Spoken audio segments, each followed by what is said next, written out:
प्रश्न आहे T20 विश्वचषक 2026साठी ब्रँड अँबॅसेडर म्हणून कोणाची नियुक्ती करण्यात आली आहे? उत्तर आहे रोहित शर्मा. तर हे विश्वचषक भारत व श्रीलंका या देशात होणार आहे. पुढील प्रश्न, नोव्हेंबर 2025 मध्ये युनेस्को मुख्यालयात कोणत्या भारतीय महापुरुषाचा पुतळा उभारण्यात आला? उत्तर आहे डॉक्टर बाबासाहेब आंबेडकर.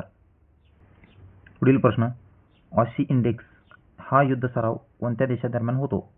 उत्तर आहे ऑस्ट्रेलिया व भारत. पुढील प्रश्न, कॉमनवेल्थ गेम्स 2030 भारतातील कोणत्या शहरात नियोजित आहे? उत्तर आहे अहमदाबाद, गुजरात येथे.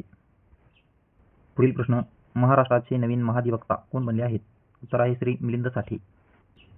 पुढील प्रश्न, दक्षिण ध्रुवावर पोहोचणारी सर्वात तरुण भारतीय महिला कोण बनली आहे? उत्तर आहे काम्या कार्तिकेयन. पुढील प्रश्न, वयाच्या 62व्या वर्षी निधन झालेले ह्यू मॉरिस हे कोण होते? उत्तर आहे क्रिकेटपटू. ते इंग्लंड देशाचे होते. पुढील प्रश्न, 44व्या ज्युनियर राष्ट्रीय खो खो चॅम्पियनशिपची सुरुवात कोणत्या शहरात झाली? उत्तर आहे बेंगळुरू. पुढील प्रश्न, आंतरराष्ट्रीय क्रिकेटमधून निवृत्त झालेले उस्मान ख्वाजा कोणत्या संघाचे आहेत? उत्तर आहे ऑस्ट्रेलिया. पुढील प्रश्न, भारतातील पहिली वंदे भारत स्लीपर ट्रेन कोणत्या शहरादरम्यान धावेल? उत्तर आहे कोलकाता ते गुवाहाटी. पुढील प्रश्न, भारतातील पहिले PPP म्हणजेच public private partnership medical college कोणत्या राज्यात सुरू होणार आहे? उत्तर आहे मध्य प्रदेश. पुढील प्रश्न, शरदचंद्र पवार कृत्रिम बुद्धिमत्ता उत्कृष्टता केंद्र कोठे सुरू होणार आहे? उत्तर आहे बारामती.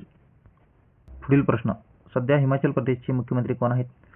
उत्तर आहे सुखविंदर सिंह सुक्खू. पुढील प्रश्न, भारतीय महिला हॉकी संघाच्या प्रशिक्षकपदी यांची पुनर्नियुक्ती करण्यात आली आहे. उत्तर आहे शिवर्ड मरीन. पुढील प्रश्न आहे, भारतातील कोणते राज्य 8व्या राज्य वेतन आयोगाची स्थापना करणारे पहिले राज्य ठरले आहे? उत्तर आहे आसाम. पुढील प्रश्न, गोव्याच्या अलीकडे तयार झालेल्या तिसऱ्या जिल्ह्याचे नाव काय आहे? उत्तर आहे कुशावती. पुढील प्रश्न, भारताने जगातील चौथी सर्वात मोठी अर्थव्यवस्था बनण्यासाठी कोणत्या देशाला मागे टाकले आहे? उत्तर आहे जपान. पुढील प्रश्न, जागतिक कापूस दिन दरवर्षी कोणत्या दिवशी साजरा केला जातो? उत्तर आहे 7 ऑक्टोबर. पुढील प्रश्न, 1 जानेवारी 2026 पासून भारतीय निर्यातीवरील 100% कस्टम ड्युटी कोणत्या देशाने रद्द केली? उत्तर आहे ऑस्ट्रेलिया. पुढील प्रश्न, 2000 वर्षे जुने बौद्ध वारसा स्थळ कुठे सापडले? उत्तर आहे बारामुला, जम्मू काश्मीर येथे. पुढील प्रश्न, DRDOने कोणत्या 120 किलोमीटर पल्ल्याच्या रॉकेटची चाचणी घेतली?